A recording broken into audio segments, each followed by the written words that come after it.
نظام کو تمکن ہے، اسٹیبلش کرتا ہے، مخالفین کی قوتوں کا جواب دیتا ہے، ان سے ٹکراؤ ہوتا ہے، پھر اس نظام کو قائم کرتا ہے، مستحکم رکھتا ہے، قوت کی ضرورت ہوتی ہے۔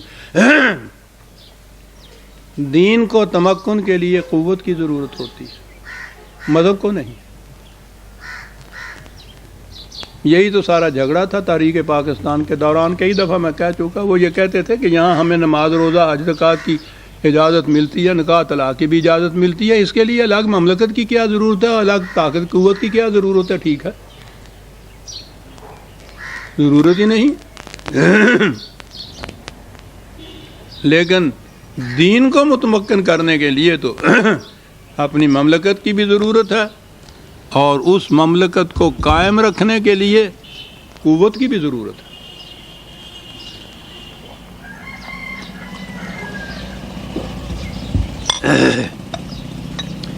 جہاں علمہ کہا، علم دیا اس نے، تو یہاں تک تو معاملہ صرف تعلیم تک کا نظر آتا ہے۔ کس نے دیا؟ شدید القوا، بہت بڑی قوتوں کا مالک ہے وہ۔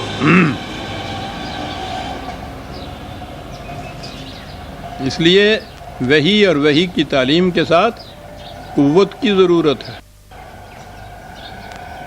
آسانہ ہو تو کلیمی ہے کار بے بنیاد۔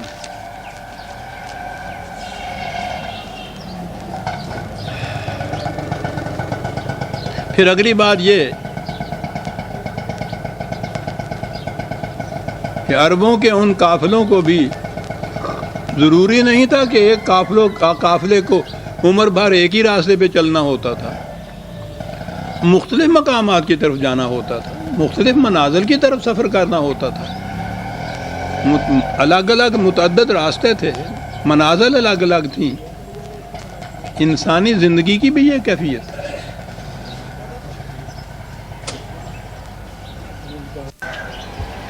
زندگی کے تقاضے ایک فرد کی زندگی میں بھی مختلف عمر میں اس کے تقاضے بدلتے رہتے ہیں،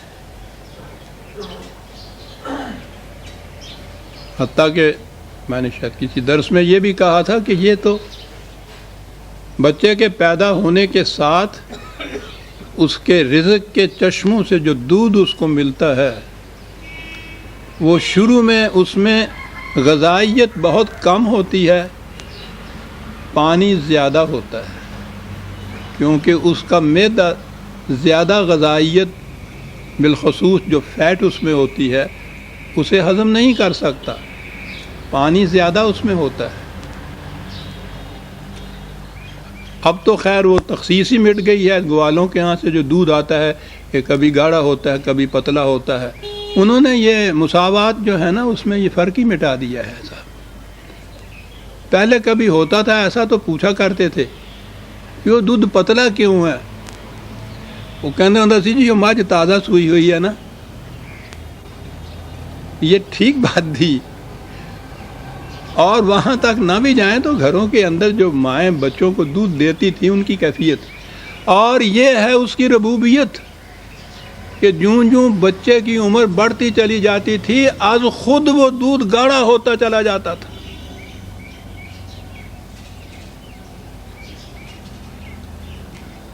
از خود اس کی عمر کے ساتھ جو اس کا تقاضا ہے غذائیت کا، جب اس نے اپنے ذمے لی ہے نا وہ ربوبیت جسے وہ رحمت کہتا ہے، تو اس کے اوپر کنٹرول کی کیفیت یہ ہے کہ جوں جوں اس کی عمر زیادہ ہوتی ہے اس کی پرورش میں غذائیت کا تقاضا مختلف ہوتا چلا جاتا ہے، جو غذا دی جاتی ہے اسے خدا کی طرف سے اس میں اسی نسبت سے خود بخود تبدیلی ہوتی چلی جاتی ہے۔ ਇਹਨੂੰ ਖਾਂਗੜ ਮੈਂ ਹੀ ਕਹਿੰਦੇ ਹੁੰਦੇ ਸਨ ਸਾਡੇ, ਹੁਣ ਕਿਤੇ ਮਈਆਂ ਹੀ ਨਹੀਂ, ਅਗਲੇ ਪੋਛਨੇ ਪਤਾ ਹੀ ਇਹਨਾਂ ਨੂੰ ਲੱਗਣਾ ਵੀ ਮੈਂ ਕੀ ਹੁੰਦੀ ਹੈਗੀ ਤੇ ਖਾਂਗੜ ਦਾ ਕਿਵੇਂ ਪਤਾ ਲੱਗੂ ਇਹਨਾਂ ਨੂੰ। یہ نظام ہے اس کی ربوبیت کا۔ ایک فرد، یہ تو ابھی بچے کی زندگی ہے، آگے بڑھتے چلے جائیے، فرد کی پوری زندگی میں آپ غور کیجئے کہ آپ کی ضروریات کے تقاضے کتنے مختلف ہوتے چلے گئے۔ آپ کی زندگی کتنی مختلف گزرگاہوں سے گزری. کہا کہ جب خدا نے اپنے ذمے یہ چیز لی ہے تو یہ نہیں کہ اس نے ایک ہی دفعہ ایک ہی ماپ کی کوئی ایک چیز دے دی اور کہا کہ ہاں صاحب ساری عمر اسی پہ گزر کرو. کہا نہیں، یہ بات نہیں. وہ اگر شدید القوا ہے، قوتیں ہیں اس کے پاس، کنٹرول ہے اس کا، اس کے ساتھ ہی وہ ذو مرتن ہے، زندگی کی مختلف گزرگاہوں کا مالک ہے. میں نے عرض کیا تھا عزیزان ایمان، ایک ایک لفظ معنویت کی ایک دنیا اس کے اندر پوشیدہ ہے. خالی قوت والا جو ہے وہ ایک ہی چیز جانتا ہے، لٹھ، شمشیر، بندوق، اور ایک ہی طریقہ جانتا ہے، یا مان لو یا چلی. لیکن جس نے ربوبیت کے تقاضے پورے کرنے ہوتے ہیں اس کے لیے ضروری ہے کہ وہ ہر دور کے تقاضوں سے واقف ہو اور اس کو کنٹرول حاصل ہو اس کے متعلق ربوبیت کا. شدید القوا، علمہ سے تعلیم، شدید القوا سے قوت، ذو مرتن سے یہ کہ زندگی کی تمام گزرگاہوں کا مالک بھی، جاننے والا بھی.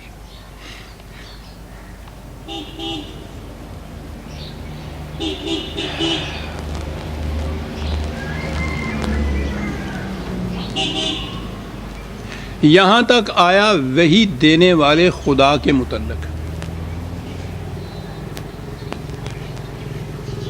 اب اس کے بعد آیا وہ رسول جس کو یہ نبی جس کو یہ وحی دی گئی تھی، اور پھر رسول جس نے اس وحی کے مطابق یہاں انسانی معاشرہ کو متشکل کرنا تھا.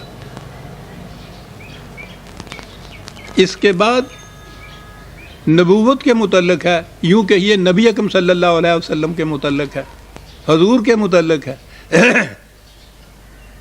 یعنی یہ چار پہلے لفظ خود خدا کے متعلق ہے جس نے وحی دی ہے. اب آگے وہ رسول آتا ہے جس کو وحی دی گئی اور جس نے اس وحی پر عمل کرنا ہے. پہلی صفت اس کی کیا ہے؟ یہاں کیا صفت خدا نے بتائی تھی؟ علم، قوت، زندگی کے مختلف تقاضوں سے واقف، ان ضروریات کا پورا کرنے والا. قوت بھی ہے، علم بھی ہے، اور اس کے بعد یہ نظم و نسق بھی ہے اس کے ذمے. سنوارنا بھی ہے اس نے صحن چمن کائنات کو. تو اس ہستی کے اندر کس قسم کی خود صفات ہونی چاہیے؟ قوت بھی ہونی چاہیے، علم بھی ہونا چاہیے، ربوبیت بھی ہونی چاہیے، رحمت بھی ہونی چاہیے، زندگی کے مختلف تقاضوں سے واقف بھی ہونا چاہیے. دو ہی چیزیں اگر آپ لے لیں کہ قوت بھی ہونی چاہیے، ربوبیت بھی ہونی چاہیے، اگر ایک ہی چیز اس کے اندر ہو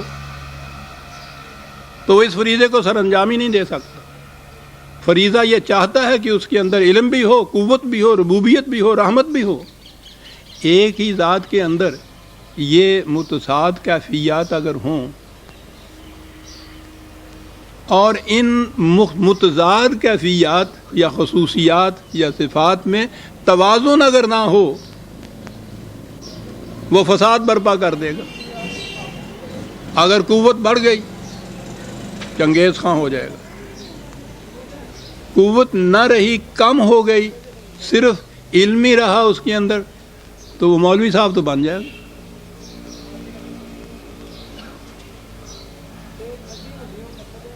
کائنات کے اندر دین کے نظام کو متشکل کرنے والا نہیں بن سکتا.